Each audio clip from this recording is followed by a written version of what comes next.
नमस्कार आदाब दोस्तों। तो चलिए आज फिर हम आप लोगों के लिए लाए देश और दुनिया की तमाम ताजा बड़ी खबरें, ब्रेकिंग न्यूज हेडलाइंस, एक एक करके तमाम बड़ी खबरें आपके सामने रखेंगे। सबसे पहली और बड़ी खबर में आपको बताएंगे दोस्तों कि बीजेपी को लगने वाला है बहुत बड़ा झटका।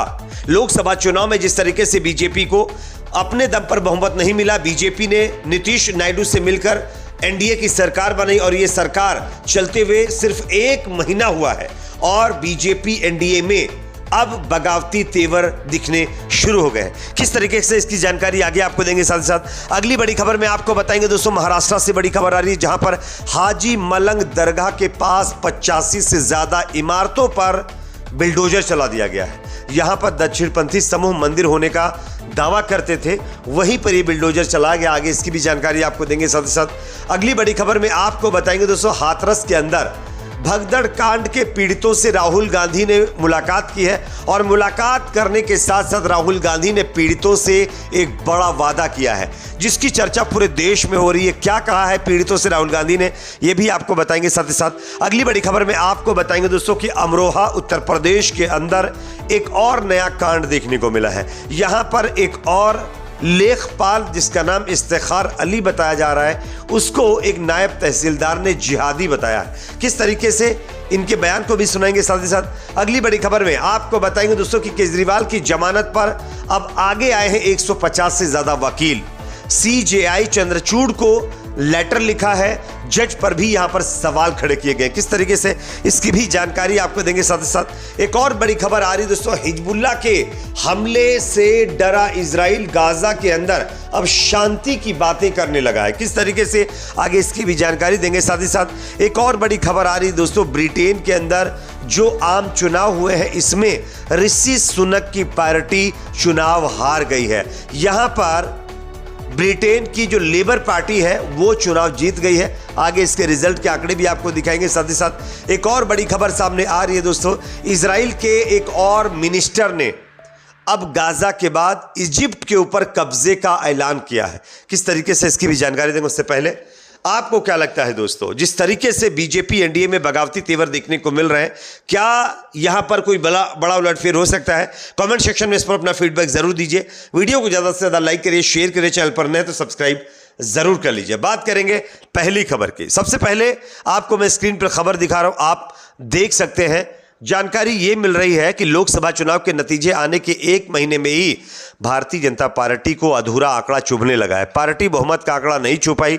एनडीए की सरकार पर किंगमेकर जो है नीतीश कुमार और चंद्रबाबू नायडू का भी दबाव बढ़ रहा है। आइए आपको बताते हैं कि दरअसल इससे बीजेपी किस तरीके से असमंजस की स्थिति में आ गई है।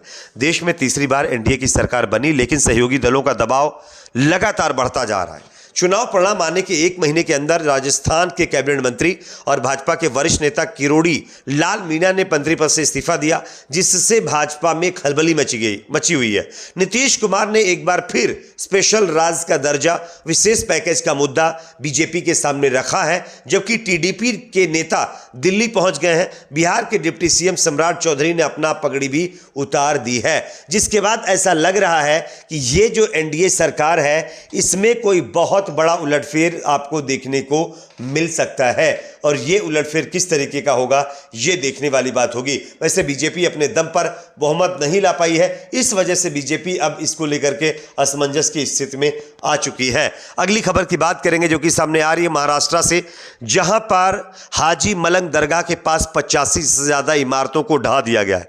आप इस खबर को देखिए। हाजी मलंग दरगाह 1980 के दशक के मध्य से ही विवादों के घेरे में रही है।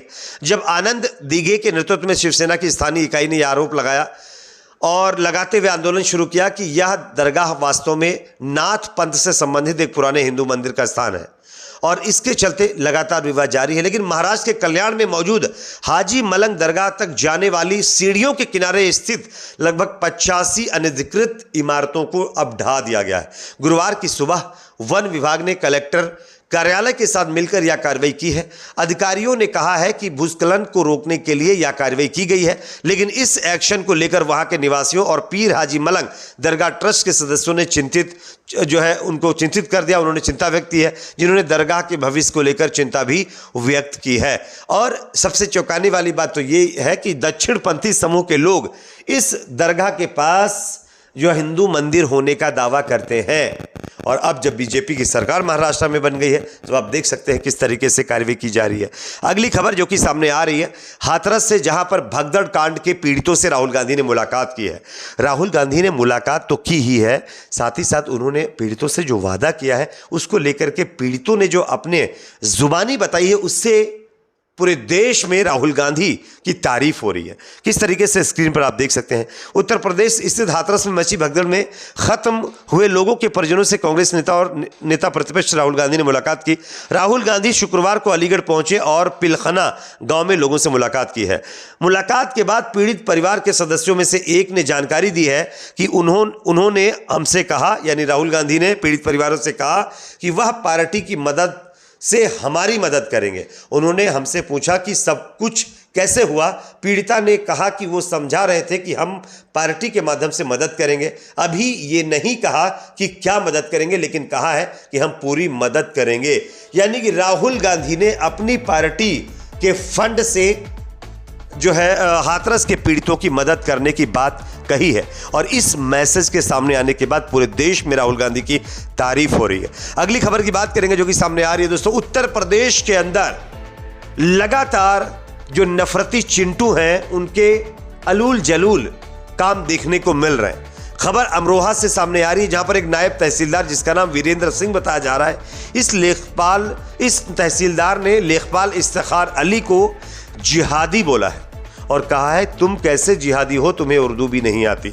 इस तरीके की भाषा का इस्तेमाल एक तहसीलदार जो कि यूपी के जो है अमरोहा में स्थित है, वो एक मुस्लिम लेखपाल के लिए इस्तेमाल कर रहा है। इससे साफ पता चलता है कि उत्तर प्रदेश के अंदर नफरत किस तरीके से अब अधिकारियों के अंदर भी कूट कूट कर भर चुकी है। अगली खबर की बात करेंगे जो कि सामने आ रही है दोस्तों। केजरीवाल की जमानत को लेकर के अब 150 से ज्यादा वकीलों ने सुप्रीम कोर्ट के जस्टिस सीजेआई चंद्रचूड़ को पत्र लिखा है और जो जज जो है अरविंद केजरीवाल को जमानत नहीं दे रहे उनके ऊपर सवाल भी उठाए।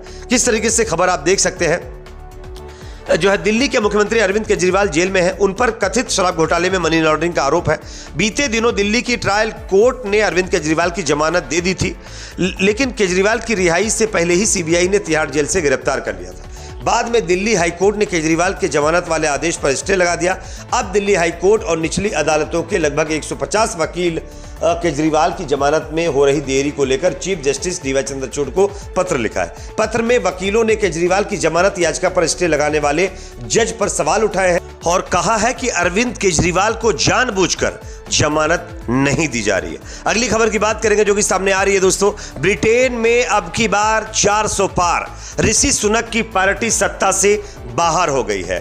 कीयर स्टारमर की लेबर पार्टी 405 सीटें जीत गई है। ब्रिटेन के आम चुनावों के अंदर लेबर पार्टी ने अपनी जीत का परचम लहरा दिया है और भक्तों के सबसे करीबी नेता ऋषि सुनक अपनी जो है सरकार अब जो है वो खो चुके हैं और उनकी पार्टी चुनाव हार गई है। अगली खबर दोस्तों आ रही है, हिजबुल्लाह के हमले से इजराइल डर गया है और अब इजराइल शांति के लिए समीक्षा करने पर राजी हो गया है। इस पर आप लोग क्या सोचते हैं कमेंट सेक्शन में जरूर बताइए। वीडियो को लाइक शेयर, चैनल को सब्सक्राइब जरूर करें।